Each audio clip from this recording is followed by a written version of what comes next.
I'm here with Alexander Mercouris, editor-in-chief of the Duran. Alexander, the House Democrats, they have announced that they will move forward with the impeachment, with drafting the articles and getting everything together to impeach Donald J. Trump.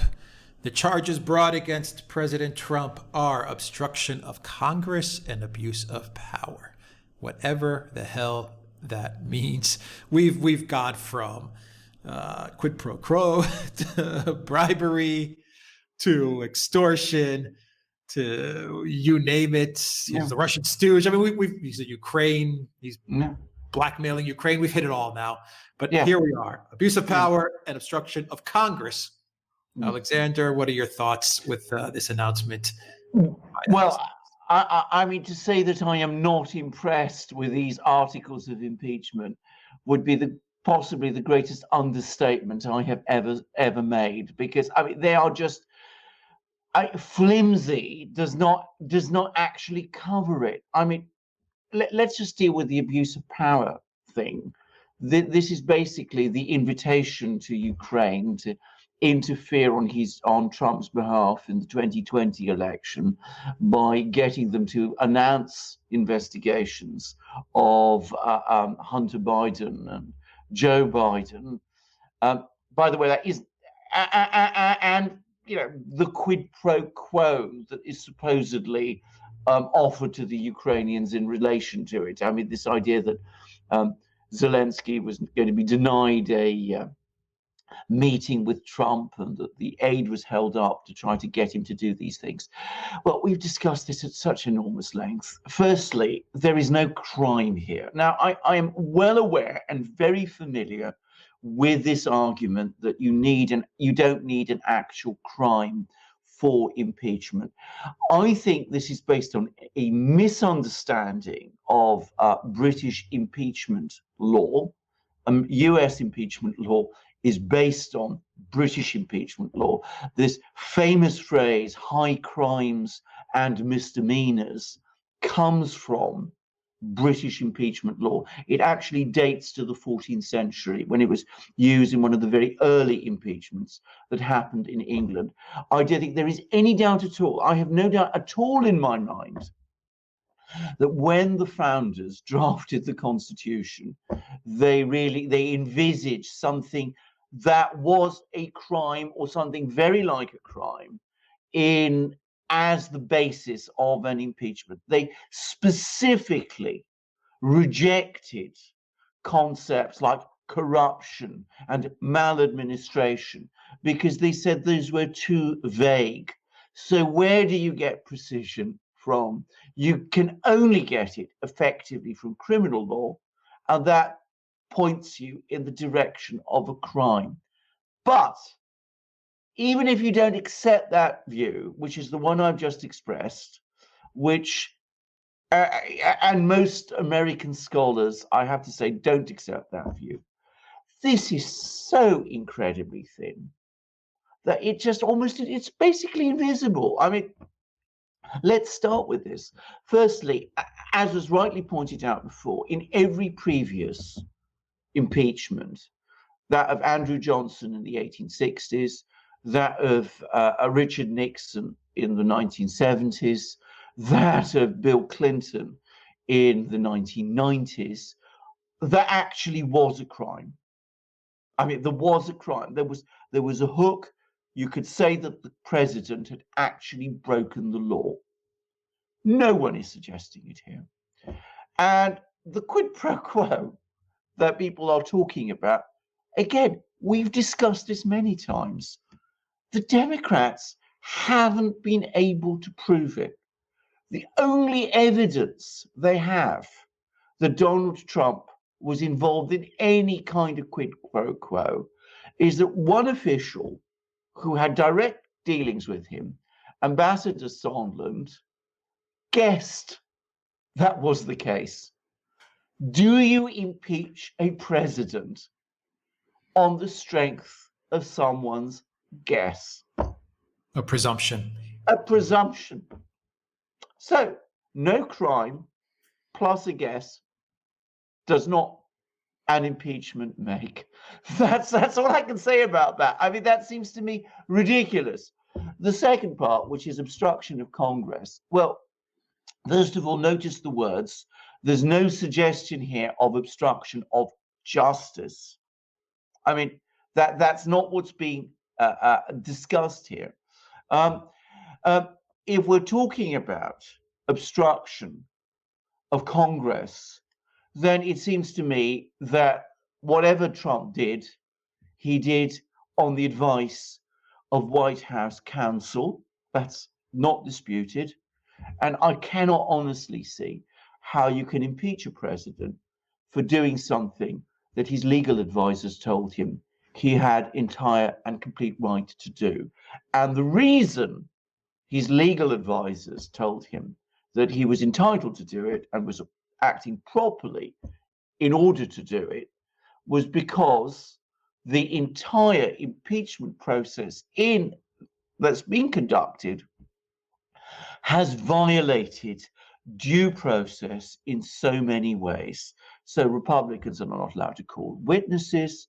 The entire proceedings are initiated without a vote in the House of Representatives.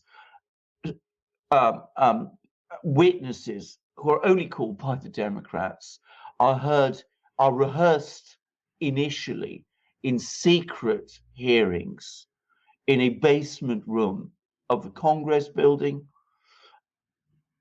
This isn't, and of course you have an interventionist chairman in the form of Adam Schiff, who is constantly involved in everything.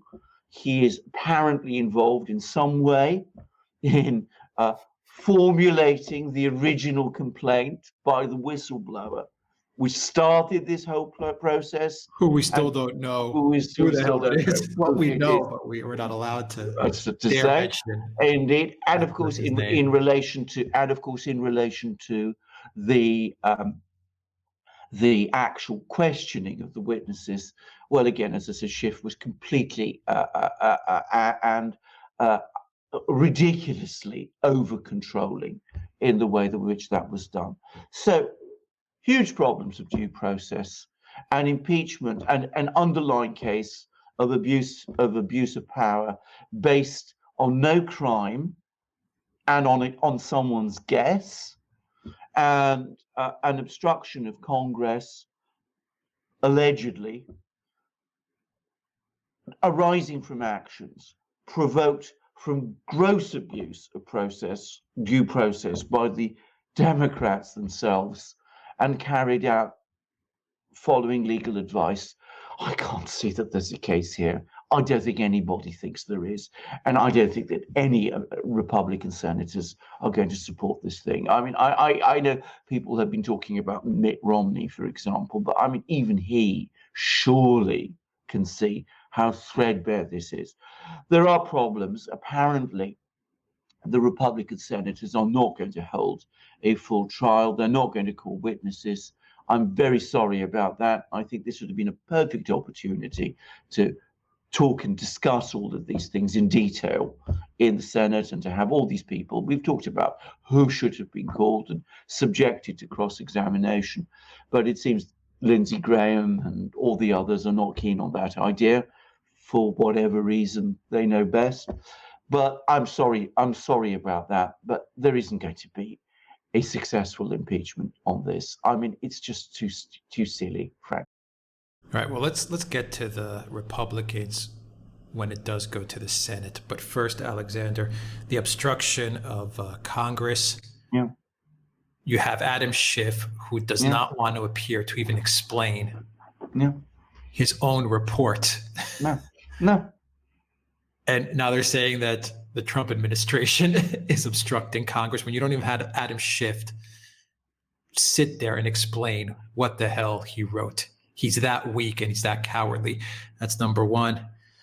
Number two, Alexander, they passed the MCA with Mexico and Canada the same day that they announced the impeachment. What does that signal to you? To me, it signals that the Democrats are panicking. They have zero wins. Economy is surging. Trump's poll numbers surging. Rising, yeah, right, yeah. People did not care about the impeachment. The ratings were crap. People didn't care about the announcement that the Dems made yesterday. What does this tell you that they actually, after a year, they actually got to the MCA? Well, first of all, that's entirely right. And I too thought exactly as you. The fact that they conceded so completely on this issue shows that they have no real belief that this impeachment is going to succeed. If they had thought the impeachment would succeed, they would not have conceded. There would have been no reason to. So they sense that they are losing, and it is this sense of losing that is starting to explain some of these, frankly, bizarre actions. I mean, you agree to what the president wants on one and the same day as you set out to impeach him. I mean, if that isn't bizarre, tell me what is. Now, on obstruction, can I just say another thing? The Democrats have obstruction on the brain. I mean, we've just done a big video on the Horowitz report, and I pointed out, and several people are saying this, and we'll come to this, and we come to some of the things William Barr has been saying. But what happened was that the FBI and the Justice Department, and let's be very clear, the Democrats too, because the people who were running the Mueller investigation were all overwhelmingly Democrats. The Democrats knew by May 2017 that the entire Steele dossier, upon which the whole Mueller Russia collusion case was based, was a load of nonsense. They knew it because the key source for that dossier told them as such. He told them that it was, all gossip and hearsay, talked over by people over some beers. Yet they went on for 2 years with this investigation, this Mueller investigation. What were they doing during those 2 years? They were trying to fabricate a case of obstruction. They were trying to put together a case of obstruction of justice against Donald Trump. It didn't work. So what are they trying to do now? They're trying to put another case of obstruction, this time this absolutely novel concept of obstruction of Congress against Donald Trump, to take it forward on impeachment. Now, I come back to what I repeatedly said. Obstruction, in order to gain traction, needs at least some evidence of some underlying wrongdoing, even if not a crime. That was true of obstruction of justice in the Russiagate case. It's true of obstruction of Congress in this current impeachment case. You mean like having your son work at Ukraine if you're the vice president of the United States, making $100,000 a month, even though he has no experience in energy or knows the language? You mean something like that? Indeed, absolutely. I mean, that might not be a crime, but it's wrongdoing. I mean, there is wrongdoing there, because I mean, there's an argument. There's a good case there for a conflict of interest. There isn't anything like that here. I mean, there wasn't anything like that with the collusion allegations, the Russia collusion allegations, because there was no collusion, and Donald Trump knew that there was no collusion, and there is no abuse of power here either, because I come back to what I'm saying. You can't create a case in the absence of a crime and based on someone's guess. So the whole obstruction thing fails to gain traction in either scenario and falls apart. Okay, Alexander, let's revisit what you said earlier with the Republicans. Most likely in the Senate, they're just going to kill this thing the minute it reaches the Senate. Here's a title from the Washington Examiner, Alexander. It says, end this in quotes, single quotes, Republicans poised to call no witnesses during Trump impeachment trial in Senate. We called this. Yeah. Lindsey Graham hinted at this, Yeah. and the Republicans in the Senate are going to go along with it. And you said this is very disappointing. Absolutely. I mean, there was been a good opportunity to get everybody together. Absolutely. This should have been a trial. Exactly. I think Trump would have liked a trial, actually.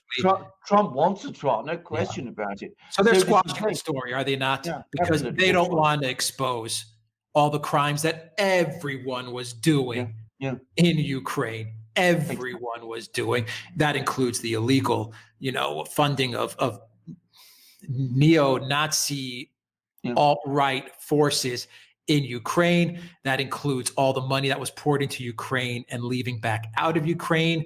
Yeah. Everyone has their hands dirty, and those that don't have their hands dirty don't want to see this see the light of day, because it is just going to be the biggest of big bombshells. Maybe outside of the Epstein story, this would be the most damning thing to all these members of Congress and the Senate. They're going to squash this because there's no way you could have Chalupa and Steele and Hunter Biden and all these people testify. And there's no way these guys are going to be able to question them, because how are they going to do it? They're going to be incriminating themselves.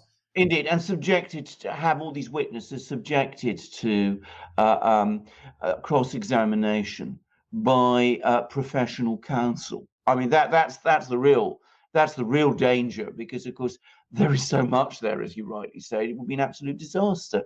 I mean, if there was a trial, Graham is squashing this. All those guys. Absolutely. I mean, if there was a trial, the accusers in the impeachment would very rapidly become the accused. And of course, so for the Democrats don't want it. But as you absolutely rightly say, an awful lot of Republicans are implicated in many of these activities also. The story I'm hearing, actually, I think it's actually in that Washington Examiner article, is that the Republican leadership in the Senate has figured out that they just don't have the numbers. If they went for a full trial, there's no certainty that all the Republican senators would support that, and that would therefore mean that they would be defeated on this issue. It's interesting, the Democrats don't want this to happen either, but there we are. So it's not going to happen. It's going to be all closed down. It's all going to be squashed. And so we're probably going to get a very rapid 2-week trial in the Senate. Probably the vote will be on strict party lines. All the Republicans will vote against the impeachment because, as I say, it's just too thin. All the Democrats will vote for the impeachment because they're partisans, and the impeachment will be over, and Donald Trump's numbers will be pumped up even further, but we will be no closer to the truth on all of these terrible things that have been going on than we were before. All right, stay with that point, Alexander. So to me, that means from the congressional side of things, that kind of puts an end to the Ukrainegate, Russiagate, and I think Pelosi, once again, with the MCA thing, she's kind of signaling on her end that they're going to wind it down. Yeah. Lindsey Graham and these Republican neocon senators are signaling when it gets to the Senate, they're going to wind it down, and the whole thing just poof, disappears. But you mentioned Barr. Yeah. Barr had an interview with NBC, and let me read you some of the things that Barr said. Because some people are going to have to take the fall and be sacrificed. And it definitely won't be the top people that should be incriminated. But it looks like Barr and Duran are going to issue some indictments, and some people are going to be held accountable. So let me read you what Barr said. This is coming from CNBC, Alexander. Attorney General William Barr said that he still believes that FBI operated in bad faith in its investigation of possible Russian coordination with Donald Trump's 2016 campaign, a day after the Justice Department's internal watchdog found no evidence of political bias in the opening of the probe. I think our nation was turned on its head for 3 years based on a completely bogus narrative that was largely fanned and hyped by an irresponsible press, Barr told NBC News' Pete Williams in an interview that aired Tuesday. Barr said that he believes there were gross abuses and inexplicable behavior by the FBI related to the probe that leaves open the possibility that there was bad faith. Alexander, what do you make of Barr's comments here? Well, I think he's actually put his finger on this. Now, can I just say about Horowitz not finding evidence of bias? He found plenty of evidence of bias. Keep in mind, this is coming from NBC. So. Exactly, he didn't make a finding of bias because, as I've constantly tried to explain, the nature of his remit as a compliance officer, not as an investigator, is that he is not able to. Barr and Duran, who are investigators and are carrying out a criminal probe, are fully able to find evidence of bias and to make findings of bias if they do, and to put them in indictments and take them to court. Now, what Barr is saying, and he's absolutely right, is that the evidence that was used to start this whole crossfire hurricane, this investigation of Donald Trump's campaign, it basically boiled down to three things. The claim, which nobody's disputing, we perhaps do dispute it, but it's the orthodoxy in the United States now, that the Russians meddled in the election, hacked the DNC computers, and leaked the DNC and Podesta emails. Now, that didn't involve Donald Trump. Nobody's suggesting that he was involved in any of that. The second is the Steele dossier. Now, as I said, the FBI are trying to distance themselves from the Steele dossier, but we now know that this was the key document that was used by the FBI as they investigated the collusion allegations. And the third thing is Papadopoulos' talk with Alexander Downer, the Australian High Commissioner in London, in which he said a few things about what was reported as having said a few things about what Joseph Mifsud said to him in this almost certainly manipulated meeting that took place in a London hotel in April 2016. What Barr is saying is that the hacking allegations have no real bearing on Trump. The Steele dossier is absolutely absurd and should have been seen as absurd right from the first moment. I mean, there were lots of reasons to doubt that Steele had any kind of, ability to provide this information, and the information on its strength was ridiculous anyway. And the third, which is, what two people say to each other in a wine bar in Kensington in London, is not enough to base a whole investigation on. So why did that investigation happen? Well, he then says, look at what happened over the course of that investigation. It went on for 2 years after the FBI knew that all the things that they based the investigation on, the Papadopoulos story and the Steele dossier, were nonsense. So what were they doing? Clearly, it was a bad faith investigation. They were out to get Trump. Now, going back to Horowitz, I mean, one of the interesting things was that, there was the opportunity, the option of giving Trump right at the beginning what is known as a defensive briefing. In other words, the FBI could have come along and said to him, Mr. Trump, we've got all sorts of concerns. We're getting all these reports that your campaign has been infiltrated by the Russians, that there's some kind of collusion going on. We think you should be aware of it. The FBI didn't do that. Why didn't they do that? Because they said that they couldn't trust that if they did it, it wouldn't leak out to the people involved, and that might then cause those people to, conceal or cover up their behavior. Now, That means, if you unpack it, that they didn't trust Donald Trump. Because if they told Donald Trump that, if they told Donald Trump that in a one-to-one meeting, as that option existed, they would have assumed that he would have leaked it to other people in his campaign. So they didn't trust Donald Trump. They clearly thought, when they started this campaign on threadbare evidence, that Donald Trump was involved with the Russians in some way. Or if they didn't believe it, they were obviously targeting him. That's why they didn't give him a defensive briefing. So put all the pieces together.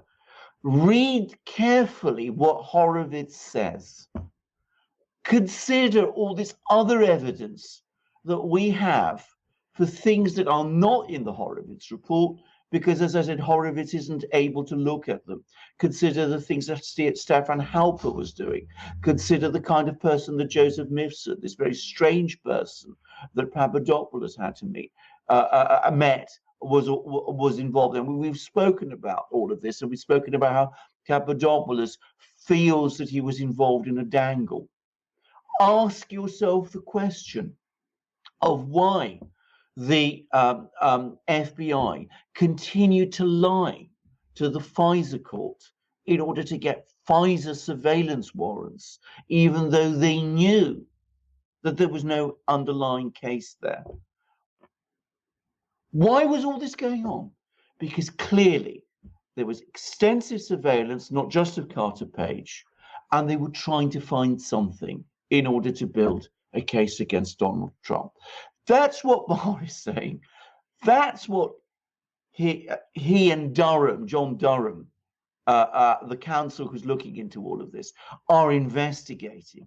And the fact that Barr feels able to say these things shows that he and Duran are on the track that's leading to something. I mean, they now know an awful lot more than even we do. Well, definitely than we do.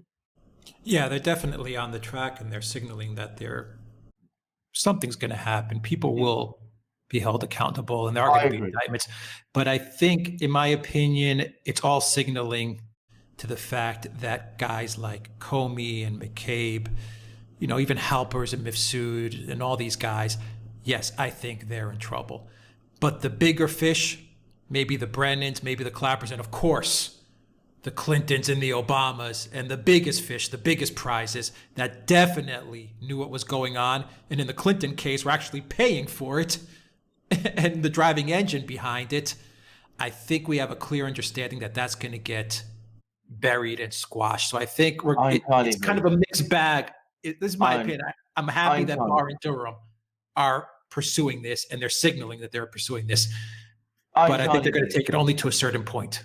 I entirely agree. I mean, I don't think there's any possibility now, after the events of the last few days, that there's any action going to be taken against people like Hillary Clinton, or Bill Clinton, or Barack Obama, or even people like John Podesta and Susan Rice, or Susan.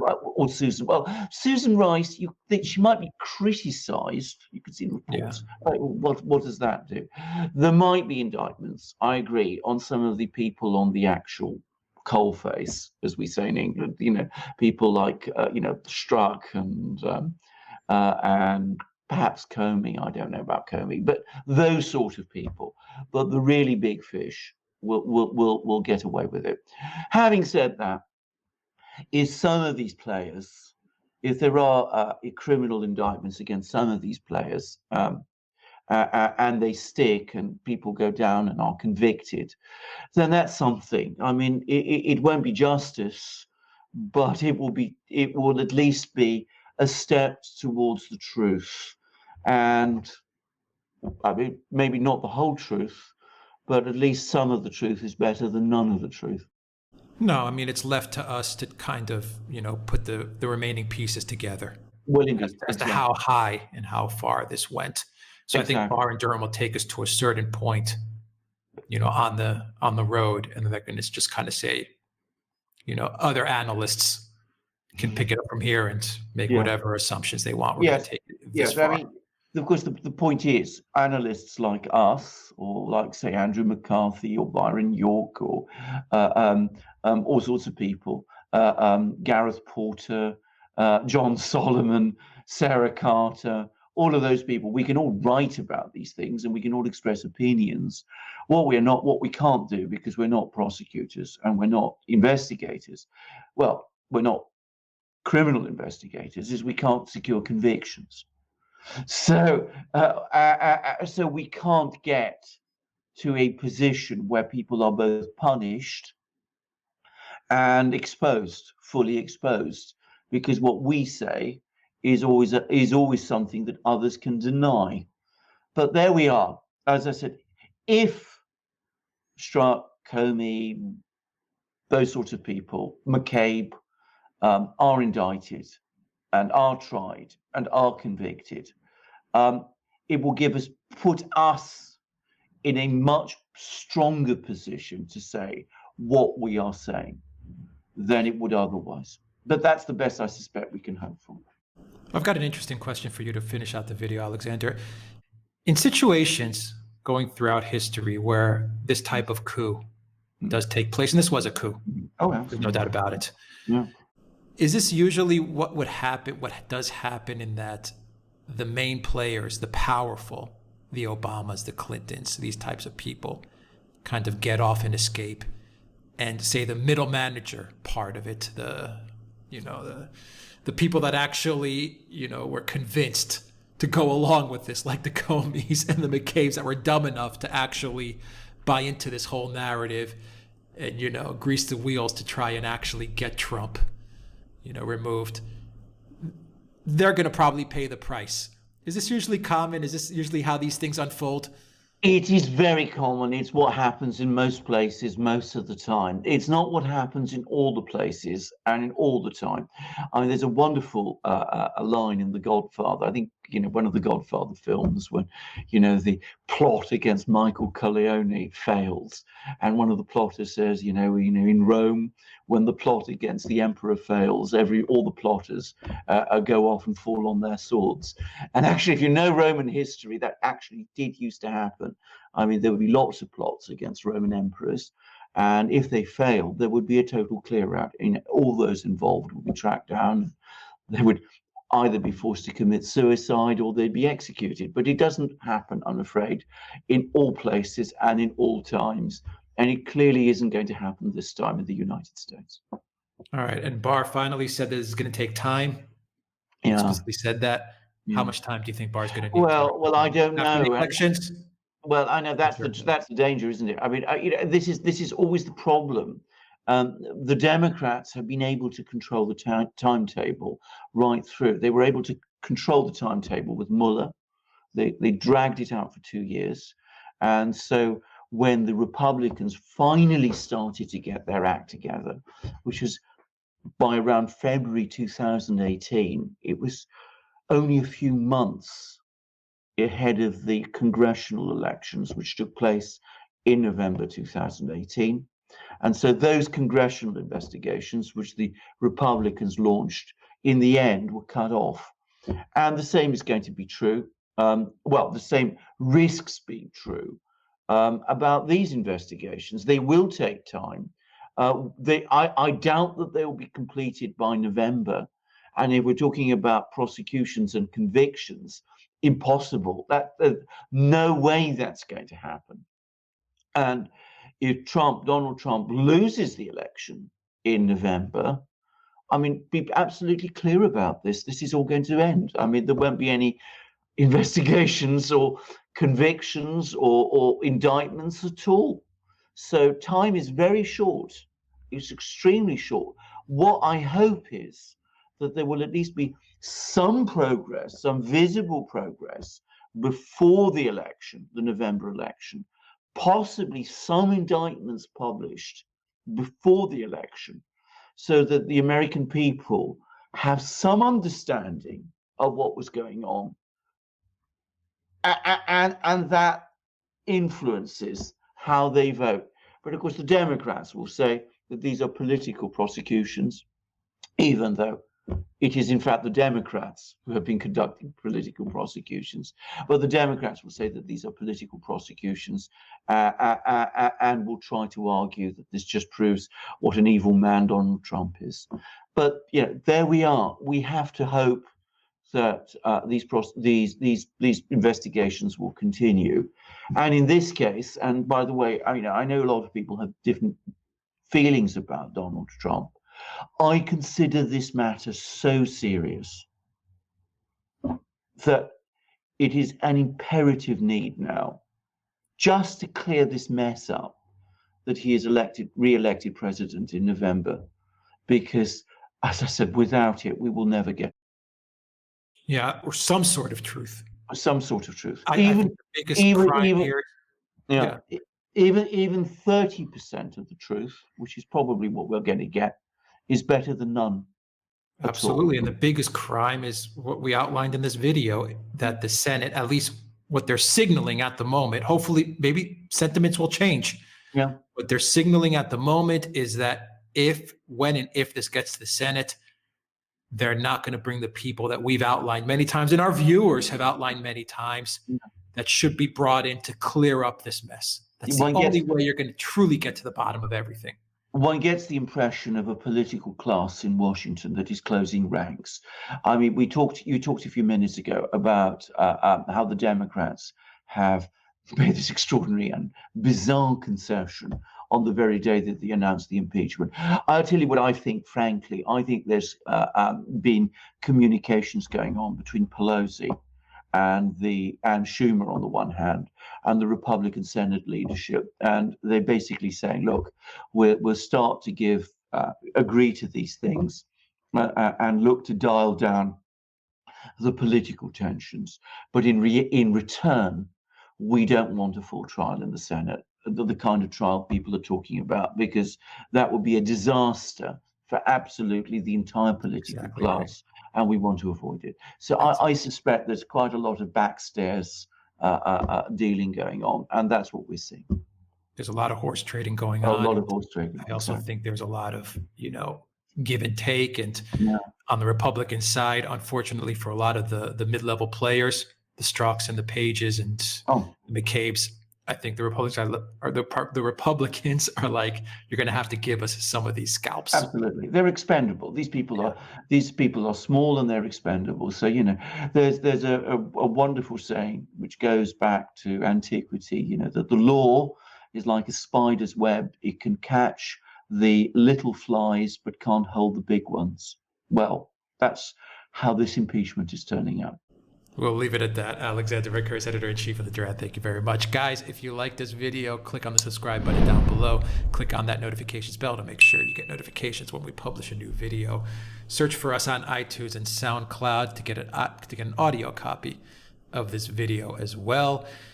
And check us out on PayPal, Patreon, and Subscribestar. You can donate to the Duran and help out this channel a whole lot.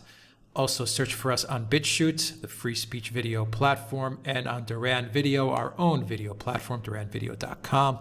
We post all our videos on these two platforms, so look for us there as well. And also download the Telegram app, subscribe to the Duran.com channel, and you'll get notified of everything that's going on in the Duran community, including our discounts, DRN20 at the Duran shop. Alexander, 20% off. 20% off. 20% off all merchandise, including magnificent magic mugs like this one, which is, I've been drinking. It's got the coat of arms of Moscow, with, you can see the double-headed eagle and St. George, the patron saint of Moscow, slaying the dragon of fake news, untruth, and corruption, and lots of other bad things. But we got lots of these great mugs, as many of our viewers know. 15 ounces, beautiful porcelain, incredibly stylish, marvelous to hold. It doesn't chip, it doesn't break, it's strong. It keeps your tea or coffee or hot chocolate hot, or if you prefer beer, it keeps it cold. Somebody actually suggested I try champagne from it, so I might even do that soon. Why not over Christmas? So magnificent magic mugs, and we've got lots of them. They sustain us through the long hours of the night when we research our articles. But you can find lots of magic mugs, not just this one. This one, for example, has the coat of arms of the Duran itself, which is a completely different double-headed eagle from the Russian one. And you can also see it on my shirt there. You can see this beautifully embroidered on this polo shirt. Wonderful polo shirt, 100% cotton, incredibly stylish, amazingly comfortable. I'll be wearing it later at a social function this evening, a Christmas social function. And of course, it's not, the only color. We've got polo shirts in lots of colors. We've also got t-shirts. We've got long sleeve t-shirts, short sleeve t-shirts. We've got hoodies. We've got hats. We've got stickers. We've got amazing things. Alex has been broadening the range of our merchandise.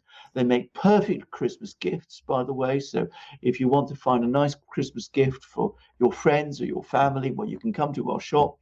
You can come to our shop for yourself also, because they make perfect Christmas gifts for you. So help the Duran, help yourself. DRN20 is the discount code. Alex will tell you how to do it. The Duran shop, DRN20 at the checkout page. Just put that in the coupon code box and you'll get 20% off your order. Alexander Mercouris, editor-in-chief of the Duran. Thank you very much. Till next time, everybody. Take care.